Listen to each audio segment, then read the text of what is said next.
ESU field hockey with head coach Sandy Millers. The Warriors 2-1 through their first 3 games of the season, coming off a 4-2 win over Bloomsburg on Wednesday at Whitenight Field. And just want to start with the win over Bloomsburg. Traditionally a very tough team. A scoreless first half, and then you guys were able to get 4 goals on the board in the second half. Yeah, we were really excited about it. We know we're going to be pretty offensive this year, pretty dynamic. We have a lot of kids that are scoring early in the season. So it was tough that we couldn't put one in. We had opportunities, but at halftime we adjusted. They were putting almost all their defense in the circle. So our game plan in the second half was to get it in there before they're all back or get a corner. And as you can see, we're pretty tough on our corners. We scored 3 goals on corners, and then that stroke call was off the corner. So we've been working hard on those, and they paid off in the second half for sure. On the defensive side, you're breaking in a new goalkeeper this year. But you do have a couple of other returners back, and that seemed to be a key too, that you're able to limit Bloomsburg's shots offensively. Yeah, our defense has come a long way in 3 games. You know, obviously we had 3 scrimmages in preseason, but our last 3 games we've made tremendous improvement. You know, we were working on a full court, man-to-man press, full field press. So we're going to be we're going to try to be ahead of them and beat them to balls. So some bouncy balls against Stonehill, we let them get behind us. We worked a lot diligently in practice on the Tuesday, trying to keep those bouncy balls ahead of us. If they miss the stick, they're hitting our body and it's a foul, and we'll recover and have numbers behind the ball. So we've made a lot of adjustments, and our 3 deep defenders, Becca, Jess, and Amanda, really stepping up their play and working hard and doing the extras so we can get to where we need to be. You open up the season the previous weekend, win over Merrimack on Saturday, 3-2. And then, as you mentioned, the Stonehill game, you had a couple 2-goal leads at certain points that ended up 6-5 in favor of Stonehill. But just what's your assessment of the opening weekend before you got to the Bloomsburg game? I think it's a great opening weekend. We really feel like that stroke did go in. We had video footage, but we're not going to get that one back, so we'll move on with that. But we played 3 ranked teams in the top 10. So for us to be 2-1 right now, and with 3 ranked teams, we feel we're ahead of the ball game. A lot of our opponents have 2 wins or whatever, and they're not playing anyone in the ranked team, or maybe just 1 ranked team. So, we feel like we've made solid progress with our first 3 games, and we're going to keep getting better and be ready when September 27th rolls around, when we have our first real PSAC game. Yeah, when you look at the way that the schedule sets up, obviously you're playing 10 conference games. You're also playing 4 PSAC teams, but they're not counting within the conference schedule. What kind of different dynamic does that present for your team? Obviously, you're going to play 4 teams that you'll see later in the year. Yeah, it's kind of interesting.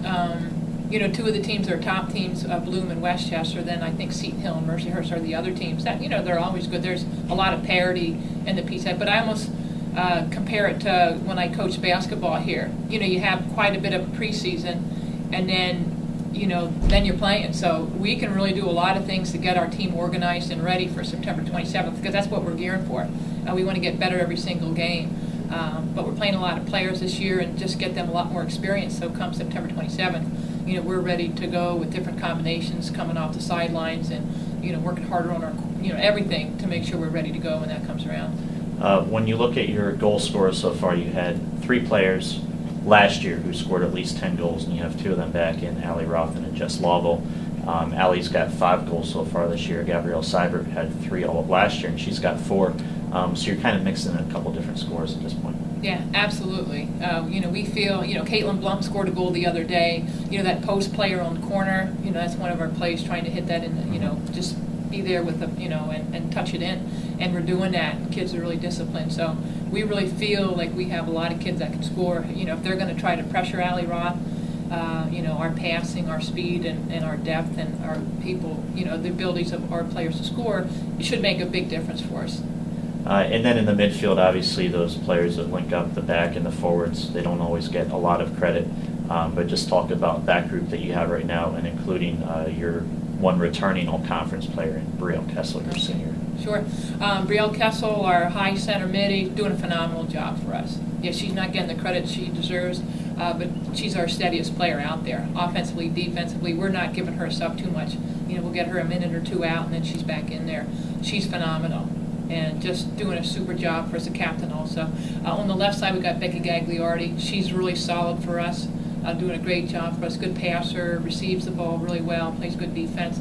On the right side now, we're playing Alexis Good and Caitlin Barbado. We feel like they're pretty similar players.